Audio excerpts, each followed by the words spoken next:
आरोग्य जागृति। हेलो दोस्तों, आप देख रहे हैं आरोग्य जागृति। आरोग्य जागृति में आज हम बात करने वाले हैं रिटायर एसीपी रियाजुद्दीन देशमुख साहब से। ये कानूनी कायदे के काफ़ी जानकार रह चुके हैं, कानूनी सेवा काफ़ी दे चुके हैं। आज इनकी आप बीती हम जानेंगे। आप सोच रहे होंगे कि आरोग्य जागृति में एसीपी साहब कैसे आए। हाँ दोस्तों, बहुत अच्छा विषय है। दोस्तों, आज हम ये बताना चाह रहे हैं कि रियाजुद्दीन देशमुख साहब का एक हॉस्पिटल के बारे में आज उनकी आप बीती आप आज हमसे चर्चा करने वाले हैं। तो आप इस विषय पर, खास तौर पे इस विषय पर ध्यान से गौर करें, कानूनी के बारे में गौर करें। दूसरी ये बात है कि हॉस्पिटल में क्या चल रहा है, कौन से हॉस्पिटल में क्या चल रहा है। हम किसी हॉस्पिटल को गलत नहीं बताना चाह रहे, लेकिन आज जो रियाज देशमुख साहब को जो उनके पेशेंट के बारे में जो उनसे हरासमेंट हुई है, उनको तकलीफ हुई है, आज रिटायर्ड लाइफ कैसे जीना चाहिए, उसके लिए हम बात करना चाह रहे हैं रियाजुद्दीन देशमुख साहब से। अस्सलाम वालेकुम रियाजुद्दीन साहब। आपने सर कानूनी काफ़ी नियम आपको पता है। सर हमारे स्टूडियो में आप आए, हमें काफ़ी अच्छा लगा है। सर आप ये बताइए कि आज आप रिटायर्ड लाइफ अच्छे से रहने के बजाय आज आपको क्यों ऐसा लगा कि हमको हेल्थ के बारे में सामने आकर बोलना चाहिए। तो आपसे ऐसा क्या हुआ है जो आज हमारे स्टूडियो में आपको बात करना पड़ रही है?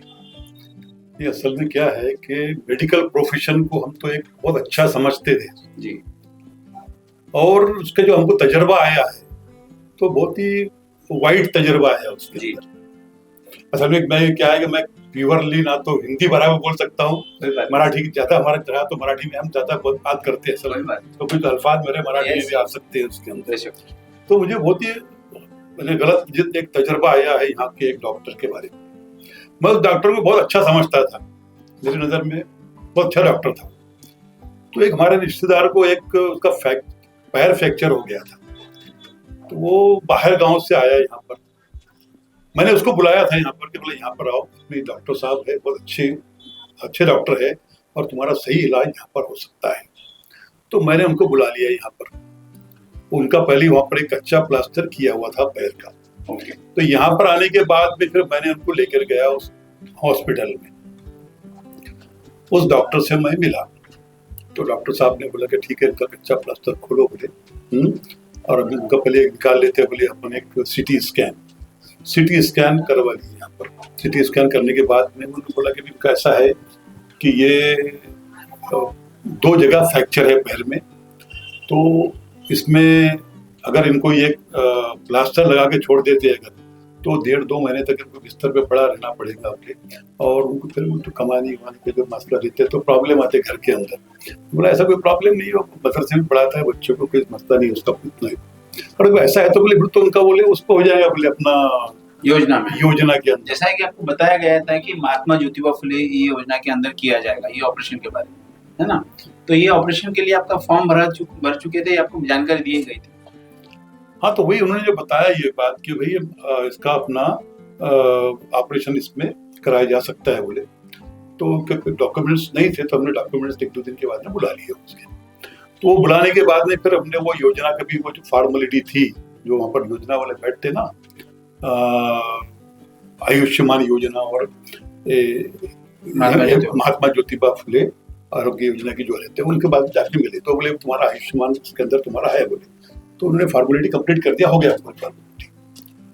तो असल में क्या हुआ इसके अंदर कि जब हम वहां पर उन्होंने बोले ठीक है एडमिट लेके आ जाओ, उसको एडमिट कर दो बोले। तो फिर हमने जब पूरे फॉर्मेलिटी हमारी जितना जो बुलाना था कार्ड वगैरह बुलाने के बाद भी हमको लेके गए, वो बोले भर्ती कर दो, भर्ती कर लिए। तो इन्होंने जब उस वक्त मुझे बोला था कि योजना में अपने को करना पड़ेगा, लेकिन बोले क्या है कि योजना में उतने पैसे मिलते नहीं बोले। अच्छा, 10,000 रुपये आपको ज्यादा के देना पड़ेगा। बोले दे देंगे, हरकत नहीं, कोई मसला नहीं है। अब मुझे इत्मीनान था ना उस डॉक्टर के ऊपर। जी जी। तो फिर वो हम लेके आ गए, उन्होंने बोला भर्ती करें वहाँ पर। तो भर्ती करने के बाद उन्होंने बोला कि जाकर के अपना वो आपका रजिस्ट्रेशन करा लो और वहाँ पर एडवांस पैसे भर दो। तो वहाँ पर हम रजिस्ट्रेशन कराए तो वो बोले कि भाई जो रजिस्ट्रेशन करने वाला था 15,000 रुपये दो बोले। 15,000 रुपये तो डॉक्टर ने तो मुझे बोला था 10,000 करना पड़ेगा, बाकी योजना में करेंगे। तो मेरे पास में उस वक्त 6,000 रुपये थे, मैंने उसको 6,000 रुपये कैश दिया, बाकी बिल मैं इस पर मार देता। जो स्कैनर लगा था वहाँ पर कि वो बाकी के जो 9,000 रुपए, मैं बोला इसको ऑनलाइन कर देता हूँ। अरे नहीं उसमें नहीं करना, बोले ऑनलाइन नहीं कर देते बोले हम बोले अब तुमको कैश ही चाहिए। बोले अभी कैश तो मेरे पास में नहीं है, ATM कार्ड भी नहीं कि मैं तुरंत ला के दो, बोले बाद में आपको ला के देता हूँ शाम तक की। तो मेरा समझो फिर बाद में फिर मैं जब जाके पैसे उसे लेके आ गया घर से जाकर के, जब वहां पर फिर वो देने लगा पैसे, तो बोले ठीक है, बोले तुम बोले अभी ऐसा करो, बोले मेरे इस पे मार दो, बोले मेरे मोबाइल पे मार दो, बोले तुम्हारा वो ऑनलाइन। बोला अभी पैसे लेके आया मैंने कैश, अभी कैश ले लो। कैश ले लिया। बोले इसकी पावती मिलेगी कि नहीं? नहीं पावती नहीं मिलती, जो योजना के जो पेशेंट रहते हैं उसकी पावती मिलती नहीं। 15,000 रुपए मेरे से। डॉक्टर ने मुझे बोला था कि 10,000 रुपए तो मुझे एक्स्ट्रा देना पड़ेंगे। झूठ बोल के हमको भर्ती कराया वहां पर, हाँ, और 15,000 रुपए लिया। चलो बोले ठीक है, अभी इनका रहता है सिस्टम, वो 15,000 हमने दे दिया था। बाद में जब फॉर्मेलिटी पूरी हो गई नीचे से, जब हो गया वो, तो उसके अलावा क्या बात क्या हुई कि फिर जब उनको भर्ती कर दिए तो लंबी चौड़ी लिस्ट दे दिया, ये सलाइन लाओ, वो लाओ, वो लाओ। अरे बोले इसको तो हत्ता कट्टा जी अपना ये है, क्या बोलते पेशेंट खाली पैर का प्रॉब्लम है, इसको सलाइन वलाइन की क्या जरूरत है? नहीं बोले वो तो लगानी पड़ती है, बोले सलाइन वगैरह। तो मैं बोला भाई ऐसा नहीं, आपको ये योजना के अंदर है, योजना में करो। तो शायद इसका उनको बुरा लगा था डॉक्टर में। तो फिर क्या किया उन्होंने, दूसरे सेकंड डे फिर जब वो सब पूरा फॉर्मेलिटी पूरी हो गई, तो डॉक्टर बोलता कि फिर अपना बोले इसका बोले ऑपरेशन करने की जरूरत नहीं है, बोले इनका बोले अपन खाली प्लास्टर कर देंगे। जिसमें साहब यहाँ थोड़ा मैं रुकाऊंगा आपको, मेरे को इतना बताइए कि जैसा बताया कि भाई ऑपरेशन जब एडमिट किया, जब ऑपरेशन का, जब तबीयत पेशेंट की कैसी थी आपको जानकारी दी गई है? अब बाद में जैसा भी पूरा एक्सरे निकाले, ये सब पूरा हुआ है, CT स्कैन वो किया है, आपने बताया कि टुडे को भी किया गया है, तो वो करने के बाद पेशेंट की तबीयत कुछ नासाज हो गई थी बीच में, कुछ ऐसा आपको इंटीमेशन दिया गया था? नहीं कुछ कोई एकदम अच्छा था ना, बिल्कुल हट्टा कट्टा पेशेंट था, कोई प्रॉब्लम नहीं थी, मस्त हंस के बात कर रहा सबसे वो, हाँ। और उसको डॉक्टर भी आ रहे बार बार, कोई एक डॉक्टर आ रहा, दूसरा डॉक्टर आ रहा, तीसरा डॉक्टर आ रहा, चेक करके जा रहे, हाँ। और आखिर भी फिर दोपहर में बोल दिया कि इसको प्लास्टर लगा दो, बोले प्लास्टर भी लगा दिया। क्या प्लास्टर लगाने वाला जो आया था तो बोले बाहर से लाओ, बोले उसका अपना क्या बोलते सामान हमने बाहर से लाके दे दिया। अब प्लास्टर लगाया उसने, वो प्लास्टर लगाने वाला जो एक्सपर्ट था उसने हमसे तकरीबन 4,000 रुपए उसने हमारे से लिया। वो बोले ऑनलाइन, मैंने उसको ऑनलाइन पेमेंट किया है उसने। ओके, मतलब रिसिप्ट है आपके पास? हाँ रिसिप्ट मेरे पास ऑनलाइन है ना उसका। और सवाल ये है कि अपना जो तो हो गया, बाद में फिर वो फिर रात भर वही रखा। सेकंड डे भी समझो, फिर तीसरा दिन जब निकला वहां पर, तो वो डॉक्टर आया, बोले तो तुमको छुट्टी दे देते हो। तो छुट्टी देने के बाद दोपहर में इतने 12 बजे डॉक्टर आया, वो 6-7 बजे तक भी छुट्टी दिया नहीं। हम उनको बोल रहे हैं बार बार कि हमको डॉक्टर ने छुट्टी दे दिया, तो अभी छोड़ दो, हमको जाने दो, यहाँ से डिस्चार्ज दे दो हमको यहाँ से। तो नहीं, बाद में फिर एक डॉक्टर आई, लेडीज डॉक्टर आई, उसने बोले इसको नेबुलाइजर लगाओ। नेबुलाइजर छुट्टी देने के बाद नेबुलाइजर लगा, इसको क्या अर्थ है ये? बहरहाल समझो जब वो उसका अपना ये हुआ, उनको जो डॉक्टर ने बोला था कि यहाँ पर बोले तुम्हारा ब्लड टेस्ट भी कराना पड़ेगा। अच्छा। तो 2 दिन पहले ब्लड टेस्ट हमारे गांव से करा के लेके आए थे, वो उसको फाइल दी है पूरी, उसको कम से कम 8-10 टाइप के उसमें वो अपने ब्लड टेस्ट हो चुके थे। तो बोला इसकी कोई कराने की जरूरत नहीं है, ठीक है बोले। लेकिन फिर भी उन्होंने उसका ब्लड टेस्ट कराया, 2D को भी कराया, एक्सरे निकाला। मुझे लगा भाई एक्सरे निकाला होगा इसलिए डॉक्टर समझ में आ गया होगा उसके अंदर अभी कि इसकी अच्छी हड्डी जुड़ती आ रही है, तो अभी वो इसकी जरूरत नहीं। हम तो अच्छे समझ रहे थे डॉक्टर को कि बोले अभी रॉड लगाने की कोई जरूरत नहीं है, बोले इट्स ऑल राइट। हम भी खुश हो गए, चलो अपना पेशेंट अपना तकलीफ से बच गया। बिना समझे छुट्टी देने का बोल रहे तो छुट्टी जल्दी देते, दे दे छुट्टी, नीचे से फाइल आएंगी तो तुमको कॉल आएगा, पैसे भरने का, तुम जान के तब तुमको छुट्टी देंगे। तो वहां पे जब नीचे जाके पूछते थे, बोले हमारे पास फाइल इतनी आई। फिर हम थोड़े नाराज हो गए यहाँ पर। जब नाराज होने के बाद फिर वो लगे तो 5 मिनट में फाइल भी आ गई, 5 मिनट में उसका बिल कभी आ गया कि आप बिल भरो और मोकले हो जाओ। तो बिल कितना हुआ? तो बोले 25,000 बिना ऑपरेशन के क्या। और फिर बीच बीच में कई बार उनका दवाएं बुला रहे, सलाइन लगा रहे। हमारे बाद में हमारे जो रिश्तेदार थे उन्होंने जब लिस्ट दिए थे, वो सब दवाई भी लाए, उन्होंने वो भी लगा दिया, उसका सलाइन भी लगाया, सब कुछ करे। 3 दिन तक सलाइन चलती रही बेमतलब की, कोई जरूरत नहीं। मामूली फ्रैक्चर था, जो दो फ्रैक्चर थे मामूली, प्लास्टर से काम होता था उसका। प्लास्टर हो गया, छुट्टी दिया उन्होंने। जब छुट्टी दिया तो फिर मुझे पूरा बाइफरकेशन दिया उसका, बिल कैसा बना इसका। तो मुझे बाकायदा राइटिंग में लिख कर दिया उसने काउंटर वाले ने क्या लिख के दिया पता मालूम है? 2D इको का लगाया उसने 5,000 रुपए,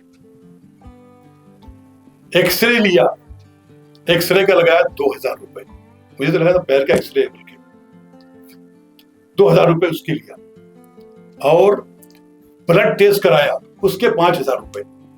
अभी पेशेंट तो ये जनरल वार्ड में था, जनरल वार्ड में था, ठीक है, अभी हमको भी मालूम है कि डॉक्टर जो विजिट करते हैं उसकी फीस लेते रहते, तो उसका उसने लगाया 3 दिन का, उसने लगाया 3,000 रुपए, जो मेन डॉक्टर था उसका। उसके अलावा 3,000 रुपए एक इंटेंसिविस्ट का लगाया। मैं बोला भाई इंटेंसिविस्ट की क्या गरज है यहाँ पर, इंटेंसिविस्ट तो आईसीयू के लिए रहता। हाँ, यहाँ पर आप ये जनरल वार्ड का चिल्लर पेशेंट, मामूली पेशेंट था फ्रैक्चर वाला, उसको लिए उसको इंटेंसिविस्ट की क्या जरूरत थी? तो 500-500 रुपए उसने दो दिन में दो बार चेक कर रहा हूँ, उसके 500-500 रुपए लगाया उसने, ऐसा टोटल 3,000 रुपए का उसका लगाया। और कोई डॉक्टर का विजिट उसके 1,000 रुपए लगाया। उसके अलावा फिर वो जो क्या बोलते हैं अपना ईसीजी करा, उसके पैसे कुछ 250 रुपए, और तुम्हारा क्या बोलते हैं, टोटल इस तरह से समझो उसने 24,500 का बिल बना के दिया। हाँ, ओवरऑल आपका जो हैरेसमेंट हुई है इसमें आपकी जो तकलीफ हो रही है, क्योंकि रिटायर्ड लाइफ में आप जो तकलीफ है, और कानूनी कायदे आप काफी अच्छे जानते हो, फिर भी आपको तकलीफ ये आपको देखा नहीं गई, इसलिए आप दर्शकों के सामने आए हैं। बहुत अच्छा। देशमुख साहब, इतना बताइए कि कुछ गलत फहमियां है या कुछ ऐसा डॉक्टर से बात किया गया आपसे, या डॉक्टर ने समझाया आपको कि भाई इसको ऐसा सीरियस मामला है और इसको ये करना पड़ेगा, ऐसा कोई बात हुई थी आपकी? नहीं, कुछ भी नहीं बताया उसने, कोई डॉक्टर ने कुछ बताया नहीं कि भाई इनका ऐसा है इसलिए हम उसका ऑपरेशन नहीं कर सकते, ऐसा बताया ही नहीं उसने। लेकिन अभी उसने क्या करा होगा, उसने अभी वो उसका जो रिकॉर्ड है, इनके पास रहता ना रिकॉर्ड, वो उसने मेंटेन कर लिया होगा, उसके अंदर बहुत ही कुछ दिखा दिया होगा उसके अंदर। जनरली अभी हमने तो बहुत देखे इस तरह के मैटर, तो इस तरह से कर लेते, लेकिन उसको मालूम नहीं है अभी बात ये है। मैंने सब उसके फोटो लेकर रखा उसके, जो पैसे जो ले रहा था ना, उसका मैंने वीडियो भी बनाया था उसका, जब उसने मुझे इनकार किया था कि भाई वो ऑनलाइन नहीं लेता, जब मैं पैसे देने गया था, जब उससे मैंने उसका वो भी लिया था, मेरे पास में उसका मैंने इसका पूरा अपना स्टिंग ऑपरेशन ही कर लिया, समझो उसका पूरा, वो मेरे पास में उसका बोल रहा वो कि भाई हम ये योजना के इसमें पैसे को अपना बिल देते नहीं और ऑनलाइन भी लेते नहीं। तो इस तरह की हरकतें हो रही। देशमुख साहब, काफी अच्छा आपने हमें गाइडलाइन किया, लेकिन हमें कितना बताइए सर, अभी मेडिकल लाइन में जो गलत फहमियां जो बढ़ रही है, दिन ब दिन बढ़ रही है, या फिर मेडिकल हॉस्पिटल के बारे में जो लोगों के दिल में जो लगाव रहता था, आदर रहता था, वो कम होते जा रहा है, इसके बारे में क्या बोलेंगे आप? नहीं, देखो, जो पेशेंट रहता ना, उसको तो दिल में लगता है कि भाई मैं जिस डॉक्टर के पास जा रहा है, इत्तेमाद से जाता है उसके पास में, और फिर वहां पर अपना इलाज कर चाहता कि मुझे अच्छी तरह से मुझे इलाज मिल जाए। लेकिन जब मुझे यहाँ पर जब तजर्बा आया, बाकी पेशेंट से भी जब मैंने पूछा जी, तो वो बता रहे थे हमारे तो कंटिन्यूअस हमसे ये लाओ, वो लाओ, ये लाओ, इतने बड़े बड़े बॉक्स भर के समझो वो अपने क्या बोलते हैं दवाया बुला रहे हैं, वो जबकि योजना के अंदर है वो। अच्छा, तो मतलब ये 5 लाख की योजना जो प्राइम मिनिस्टर साहब ने करे है, बाकी अच्छा करे है वो, लेकिन इसका जो लूट मार मची हुई है, इसका पेशेंट को तो फायदा कम हो रहा, मेन फायदा तो ये जो डॉक्टरों को हो रहा है इसके अंदर, ऐसा मुझे लगा उसके अंदर। क्योंकि मुझे एक बात और मालूम पड़ी उस डॉक्टर के बारे में, उसका बाप वहां बैठता है और वो क्या बोलता, एक भी अपना बेड खाली नहीं रहना चाहिए बोले यहाँ का। मतलब वो चाहते कि कोई ना कोई पेशेंट लाके भर्ती करो, चाहे उसको सारे जरूरत हो कि ना हो उसको। मेरे ख्याल में इस तरह चालू है। हमको जो हमारे साथ में जो धोखाधड़ी की गई है, हमको बोला है कि भाई अपना आपको ऑपरेशन करना पड़ेगा, ऑपरेशन के लिए आप भर्ती हो जाओ, लेकिन ऑपरेशन नहीं किया और उसका खाली उसने क्या किया, अपना प्लास्टर लगा के छोड़ दिया। लेकिन उसके अंदर एक बात खास है जी, कि ऑपरेशन उसने कौन से बेस पे नहीं करा, ये मुझे हमको ताज्जुब है ना। तो फिर जब वो छुट्टी हो रही थी, हमने बोले जरा हमको जो एक्सरे निकाला तो वो दे दो हमको जरा कॉपी उसकी। तो हमको जब एक्सरे की कॉपी दी गई, जो 2,000 रुपए लिए थे एक्सरे के, वो दिए छाती के एक्सरे। अभी डॉक्टर को क्या ख्वाब दिखा था कि वो उसका पैर अच्छा दुरुस्त होते आ गया, अभी ऑपरेशन की जरूरत नहीं है। इसका मतलब क्या, उसने हमारे साथ धोखाधड़ी किया है। हमको बोला कि 10,000 रुपए तुम भरो, तुम्हारा गवर्नमेंट के इसमें ऑपरेशन कराते हम, लेकिन वो नहीं कराया, 25,000 रुपए का बिल बना के दे रहा हमको। सर, अभी आपसे काफी अच्छी आपने जो चर्चा की है, अब मेरे को माननीय मुख्यमंत्री जो महाराष्ट्र राज्य के मुख्यमंत्री है, आरोग्य मंत्री है, या फिर यहाँ के कानूनी जो डिपार्टमेंट है, इनको क्या इनसे मांग करेंगे और आप क्या चाहते हैं? नहीं, हम तो ये चाहते हैं कि गवर्नमेंट ने ऐसे कुछ नियम बनाना चाहिए, हो सकता है बनाओ, गवर्नमेंट ने बनाए भी होंगे नियम जी कि ऐसे दवाखानों में जाने के बाद वहां पर एक बड़ा बोर्ड लगाना चाहिए, वहां पर दवाखाने के अंदर बोर्ड होना चाहिए कि वहां पर कौन सी इसकी कितनी कितनी फीस है। और योजना के अंदर गए तो वहां पर एक भी पैसा वहां डॉक्टर को देना नहीं है। अगर वहां पर डॉक्टर पैसे मांगता है तो उसको वो जो एक उनका नंबर दिया हुआ है 14555, इस नंबर पे फोन करो उनके। लेकिन लोगों को मालूम है नहीं, बेचारे लोग परेशान रहते हैं, चलते बोलते अपने थोड़े पैसे जाएंगे, डॉक्टर बहुत बड़ा अपना इलाज कर रहा। असल में क्या हो गया, मेडिकल एथिक्स खत्म हो गए। मेडिकल एथिक्स खत्म होने की वजह से ये प्रॉब्लम है। डॉक्टर को क्या है, कैसा भी करके पैसा आना चाहिए, बस पैसे के लिए वो कुछ भी करने को तैयार है। गैर जरूरी ऑपरेशन कराते, गैर जरूरी समझो ट्रीटमेंट कराते, तो ये सब बंद होना चाहिए। गवर्नमेंट की योजना, इसमें कोई शक नहीं है। तो गवर्नमेंट ने इनके ऊपर तरह दबाव डालना चाहिए और उनके बहुत बारीकी से चेक करना चाहिए। हर डिस्ट्रिक्ट के अंदर 2-4 ऑफिसर अपॉइंट करना चाहिए, उन्होंने रेगुलर चेक करना चाहिए ऐसे दवाखानों में जाकर जहां पर ये योजनाएं चलती है, चाहे वो एमजेपीजे हो या चाहे वो आयुष्मान योजना या बाकी भी। अभी हमने भी समझो ये करे है, हमारे पुलिस डिपार्टमेंट में रहते हुए हमारे भी समझो हमने योजना का, हमारी पुलिस की योजना थी वो पुलिस आरोग्य योजना, तो उसके अंदर जब हमने देखा था वहां पर कि जब हम वहां पर भर्ती होते हैं दवाखाने में, 2-3 बार मैं भी भर्ती हुआ हूँ मेरे इलाज के लिए, तो एक पैसा भी डॉक्टर ने लिया नहीं एक्स्ट्रा का। सब वहां से पूरे जो कुछ भी दवाई लगती थी वो खुद लेके आते थे, और जब छुट्टी होती थी तो जो दवाइयां घर पे जाके लेना है वो भी वो लाके देते थे। तो यहाँ तो ये उल्टा ही चल रहा है, तो इसको बंद होना चाहिए। ये देशमुख साहब, काफी अच्छी अपने हमसे चर्चा हुई है और हम यही चाहते हैं कि सभी हॉस्पिटल वालों को कि आपने जो बताया है काफी इस पे इम्प्लीमेंट करना चाहिए। जो माननीय मुख्यमंत्री जो देवेंद्र फडणवीस साहब है, आरोग्य मंत्री अबिटकर साहब है, इन्होंने इस मुद्दे पर, इस विषय पर एज अ रिटायर एसीपी की इस नाते से आपने आह्वान किया है। तो हम भी आपसे एक ही गुजारिश करते हैं कि इस योजना के ऊपर लोगों में जो गलतफहमियां हो रही है उससे बचना चाहिए, इसलिए ज्यादा से ज्यादा कड़क कार्रवाई इन पर होना चाहिए। Thank you. कैंसर के सामने जहां हर पल महत्वपूर्ण होता है, वहां एक ऐसी जगह है जो सहानुभूति, समर्थन और संवेदना प्रदान करती है। आपका स्वागत है उम्मीद पैलिएटिव कैंसर केयर सेंटर में, जहां हम सहानुभूति और विशेषज्ञता के साथ देखभाल को नया रूप देते हैं। यहां हमारी समर्पित चिकित्सा पेशेवरों, योगदानकर्ताओं और देखभालकर्ताओं की टीम अपने रोगियों के जीवन की गुणवत्ता को बढ़ाने के लिए दिन रात मेहनत करती है। यह सिर्फ रोग का इलाज करने के बारे में नहीं है, यह समझने के बारे में है कि सफर क्या है। हम संकट समाधान देते हैं और समय को बेहतर बनाते हैं। दर्द प्रबंधन से लेकर भावनात्मक समर्थन तक हम अपनी सेवाएं प्रत्येक व्यक्ति और उनके परिवार की विशेष आवश्यकताओं के अनुसार व्यवस्थित करते हैं। हमारे संपूर्ण देखभाल दृष्टिकोण में चिकित्सा देखभाल को कला और संगीत जैसी थेरेपियों के साथ जोड़कर एक समर्थनमय वातावरण प्रदान करता है, जहां उपचार की प्रक्रिया फलने की संभावना होती है। पेशेंट केयर गिवर हमें उम्मीद पैलिएटिव कैंसर केयर सेंटर में इलाज ही नहीं, एक समुदाय मिला जो हमारी समझता है और परवाह करता है।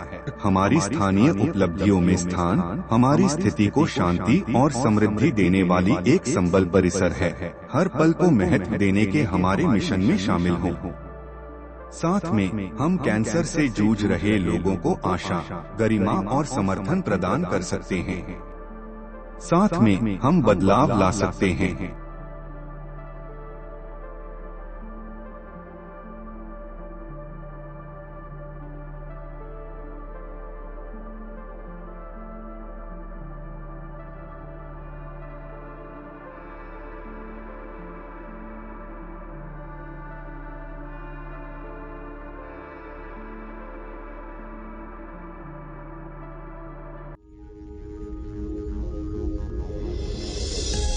आरोग्य जागृती।